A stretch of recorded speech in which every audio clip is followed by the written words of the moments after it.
let's go ahead and go back to the phone lines here to close out the show. We've got Frank calling in from Oviedo. Hello, Hi, Frank. What's up? Good morning. Love your show. I've been listening for a long, long time. Thank you very much. I'm thinking about entering into a continuing care retirement community, and big dollars involved up front. Mm-hmm. And I'm wondering if you do consulting work for that kind of thing. Actually, we have a lot of experience in that regard, Frank. And you're right. When you make that decision, you're going to sell your house, and then you got to put up some money up front, and then you've got the ongoing costs and so on and so forth. But Nancy and I, in fact, we were just discussing this on the break because we saw your call. We do this for clients and lay it out for you exactly the pros and the cons and what the cash flow looks like and what you may have left to leave your children and so on and so forth. So we'd be glad to sit down with you and any of our other listeners, right, Nancy? Yes. And Frank, we were just discussing this. I have a sister that just left that industry after years and years of being in it. So I have a little bit of inside insight as well as looking at it from the standpoint that you have questions on. So, yeah. It's a life-changing decision, and you want to be sure not only from the emotional side, but certainly from the financial side that it's something that you can handle and something that you definitely want to do.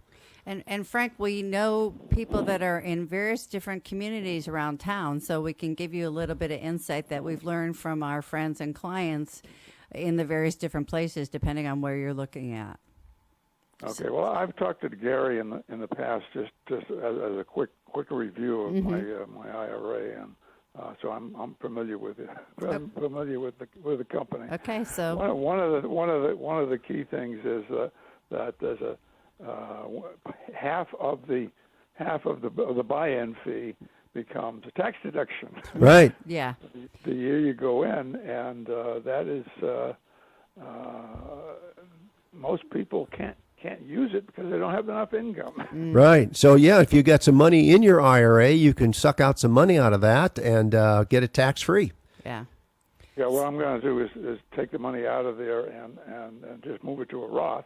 Yep. As long as we create taxable income from my There you go. That's what planning is all about, Frank. And you're smart to consider that. And for our listeners that might be considering the same option, this is why it's critical. You bring up some very important points that people go off and launch into these decisions and don't really realize the ramifications, both good and bad, from a financial standpoint.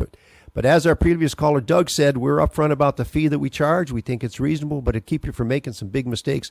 And next time you're in the office, Frank, be sure to stop by and say hello to Nancy and me. So, yeah, and give Gary a call and ask him the questions that you have in reference to the potential move you'll be making. Okay. All right? Thanks for the call, Have Frank. a nice weekend.